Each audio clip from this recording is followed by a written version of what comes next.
Días. Estamos por ahí en la Yagüiza. Así es que, Señor, nos continúe bendiciendo a cada uno de nosotros. Vamos a orar y vamos a presentar la palabra de Dios en esta mañana. Señor, gracias por tu bondad y por tu misericordia, porque nos permites estar aquí para alabar y glorificar tu nombre. Te pedimos que tú nos uses y que este tema sea de bendición para cada una de nuestras vidas. Te lo ruego en el nombre de Jesús. Amén.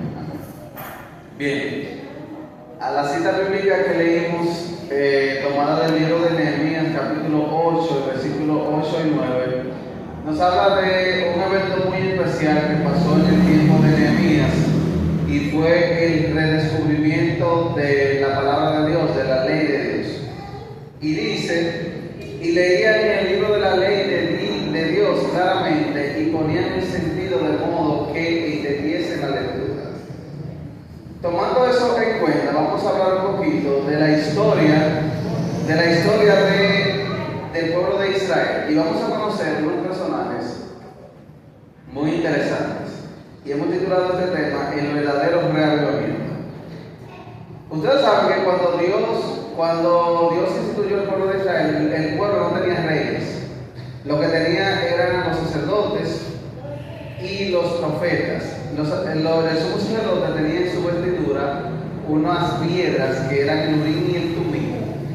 Estas piedras servían como medio por el cual el Señor se comunicaba con el pueblo, y también por medio de los profetas. No había otra forma de comunicación sino por medio de los profetas o por medio de los sacerdotes, es decir, por medio de esas piedras que le decían, si la petición era así, pues se encendía una piedra u otra, depende de la petición que el pueblo le hiciera a Dios. Pero al pueblo rebelarse y pedirle un rey a Dios, el Señor le dio un rey. ¿Y ustedes recuerdan cómo se llamó ese primer rey de Israel? Fue Saúl. Saúl fue un rey sumiso, fue un rey humilde al inicio de su reinado, pero luego se engrandeció y hizo prácticas que no fueron agradables delante de Dios. Entonces, Saúl gobernó durante 40 años. Luego de eso, debió de ser un familiar de Saúl y que reinara, pero lamentablemente no fue así, sino que reinó David. Y David reinó también por 40 años. Y luego le siguió el hijo de David, uno de los hijos de David, que fue Salomón. Y Salomón también reinó por 40 años. Todos estos reyes reinaron durante 40 años a toda la nación de Israel. Pero con el reino de Salomón, la nación se dividió. Y yo no entendía eso en la Biblia. Yo tuve que ponerme a estudiar porque yo no entendía cómo que había dos naciones. O sea, eso en mi mente, yo no lo entendí, pero estudiando esto, pues pude analizar un poquito mejor. Luego de Salomón se dividieron, las 12 tribus se dividieron. En el norte reinaron, ese reino se llamó Israel, y con él y su capital se llamó Samaria. En este reino reinaron 10 tribus: la tribu de Rubén, la tribu de Simeón, la tribu de Aser, Dan, Neftalí, Gad, Isaacar, Zabulón, Efraín y Manasés. Esas 10 tribus estaban en el norte con su capital Samaria, y en el sur estaba la tribu de Judá o la tribu de Judea. Y el primer rey de Judá se llamó Roboam, que era nieto de David, es decir, era hijo de Salomón, y su capital fue Jerusalén. Ahí entonces estaban las dos tribus, la tribu de Judá y la tribu de Benjamín. Entonces, de estas dos naciones, hubo una muy famosa por su idolatría, y fue Samaria. Y uno de los reyes más famosos fue Acab, que fue, y la esposa fue esa señora llamada Jezabel. Entonces, sí, yo le hice un calificativo. Era una bruja. La señora era una sacerdotisa de Baal. Y eso trajo consigo, pues, todas las dificultades que pasó la nación de Israel. Entonces, se dividió la nación, pero las dos naciones se hicieron idólatras. No solamente fue Samaria, Jerusalén también se hizo idólatra. Empezando por Salomón, quien se casó con todas las mujeres. Ustedes saben que Salomón le hizo un poste idolátrico a cada uno de los dioses de sus mujeres. Imagínense cuántos dioses habían ahí. Un poste idolátrico a cada una de las dioses o diosas de sus mujeres, que fueron alrededor de 900, menciona la Biblia.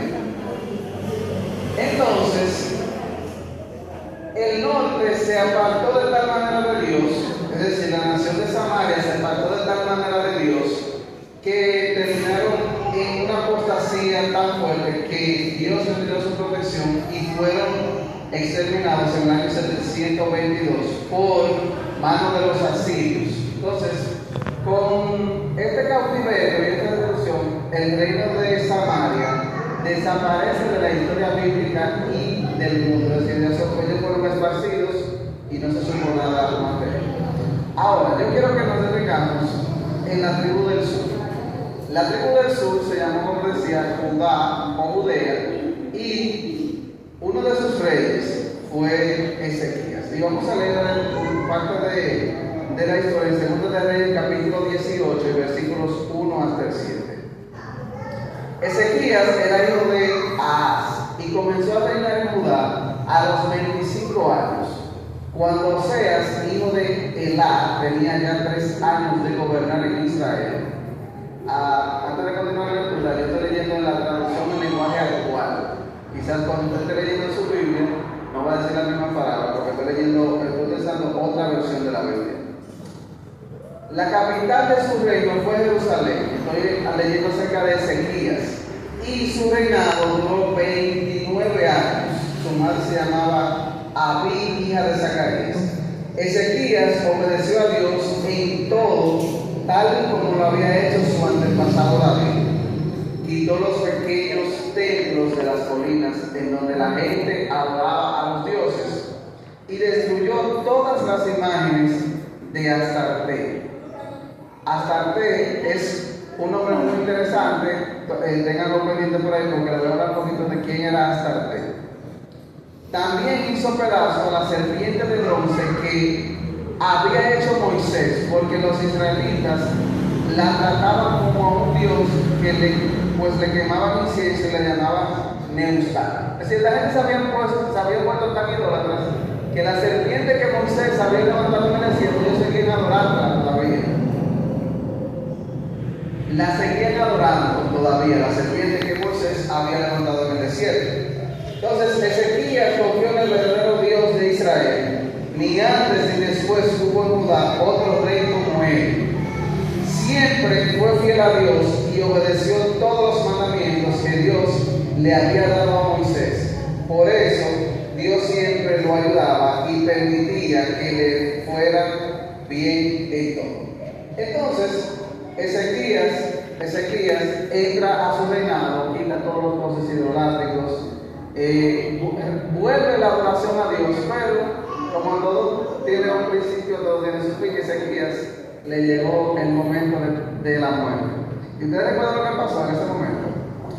El Señor le dice que iba a morir y le dice: Señor, dame unos añitos más de vida. El Señor le regaló 15 años más de vida. Pero en ese lapso de su vida le nació un muchachito. Se llamó Manasés. Pero Manasés no fue el vivo retrato de su padre. Fue todo lo contrario a lo que había hecho su padre. ¿Sí? Usted está esperando que si un padre es bueno, si yo tengo un hijo y yo soy bueno, fiel y todas las cosas de Dios, se supone que mi hijo tenga que ver mi ejemplo, pero este muchacho era todo lo contrario a su padre. Todo lo contrario a lo que había hecho Ezequías. Y nos dice en el capítulo 21, estoy leyendo Segunda de Reyes, capítulo 21, que Manasés comenzó a reinar a los 12 años. Y la capital de su reinado fue Jerusalén. Manasés no obedeció a Dios, pues practicó las costumbres vergonzosas de las naciones que Dios había expulsado del territorio de los israelitas. Las costumbres, en otra versión dice, eso es las abominaciones de las naciones paganas. reconstruyó los pequeños templos que su padre había destruido. Ezequiel lo destruye y él lo reconstruyó. Fíjense hasta qué nivel era este muchacho. Hizo imágenes de la diosa Astarte y edificó altares para adorar a Baal. También siguió el mal ejemplo del rey Acab y adoró a todos los astros del cielo. Construyó altares para esos astros en los patios del templo de Dios, aun cuando Dios había dicho que ese templo sería su casa en Jerusalén. Manasés puso la imagen de la diosa Astarte en el templo de Dios. Miren hasta qué punto había llegado el muchacho. Practicó la hechicería y la brujería y se hizo amigo de los espiritistas y los brujos. También hizo quemar a su hijo como un sacrificio y su comportamiento fue tan malo que Dios se enojó mucho. Entonces, este muchacho hizo todo lo contrario a lo que Dios había mandado por medio de Ezequías. Practicó la brujería, practicó la hechicería, practicó el espiritismo, puso imágenes a los ídolos en la casa de Dios. Yo sé que para nosotros eso suena muy fuerte porque se supone que era el rey era el que tenía que tener el control del pueblo. Pero hasta qué punto estas personas habían hecho lo malo delante de Dios. Astarte, que fue el nombre que le mencioné hace un momento, era la diosa que en la mitología era la esposa de Baal. Y era una diosa que representaba la sexualidad y la fertilidad. Era una mujer llena de senos, por donde quiera. Era una figura de una mujer con senos. Y Baal era el dios de la fertilidad también. Pero a Baal se le representaba como un toro con sus genitales pronunciados. Eso estaba en el templo de Dios. Eso lo habían puesto en el templo de Dios. Pero a Manasés le llegó su final. Y en su lugar reinó su hijo Amón. Pero Amón era peor que Manasés. Era más malo que Manasés. Y no le voy a hacer muy larga la historia. Amón reinó durante alrededor de 2 años y medio, dice la Biblia. Sus propios siervos lo mataron.